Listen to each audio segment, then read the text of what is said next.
Right. That might be where the crisis really starts. It's commercial real estate, moving on to local and regional banks, moving on to insurance companies and pension funds, and then it all blows up. It's a 2024 story, very possibly. If I can recap this, so we're looking at a recession coming, probably a fairly severe recession. I think you said it exactly. We see it in my industry at all when these multifamilies and office buildings, if they have to refinance, why they are no longer viable, and they're giving them back to the bank, and the bank doesn't want them. Now you've got $100 billion or $100 million property that you're going to sell for $50 million. That's deflationary. So maybe we have a deflationary event, and then we have a policy event to counteract this deflationary event, and it just explodes the whole economy. Is that kind of like what we're thinking of? Yeah, that's the most reasonable sequence. You have a bunch of bad debt blow up.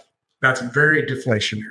And that deepens what would have been a recession in any event, maybe turns it into something a lot worse than a recession. Federal government has to step in and start bailing out everybody in sight. And we're talking tens of trillions of dollars around the world at that point. Well, there's 11 trillion in commercial alone that's at risk. $11 trillion of commercial property. Yeah. And then there's several thousand local and regional banks, a bunch of insurance companies, already underfunded pension funds, and a whole bunch of people who are invested in these things who can't afford to take the losses. So yeah, it's multi-trillions of dollars that the government will have to borrow or provide guarantees for when this happens. And it could happen pretty quickly. I mean, let a few entities in the commercial real estate space default and declare bankruptcy, and then get everybody speculating about what that does to the banks. And then we're basically there. The banks will tank, they'll have runs on their deposits, and then the government is stepping in and bailing them out.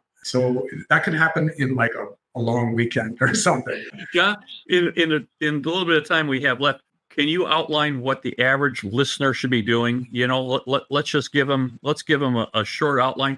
And then you're talking about this in your blog, are you not? Yeah, I'm at rubino.substack.com. And that's a newsletter that is mostly focused on the actionable part of this story. In other words, what should we be doing about all this? The very general outline of that story is that we should be getting out of financial assets, things that depend on the value of the dollar for their value, and into real assets.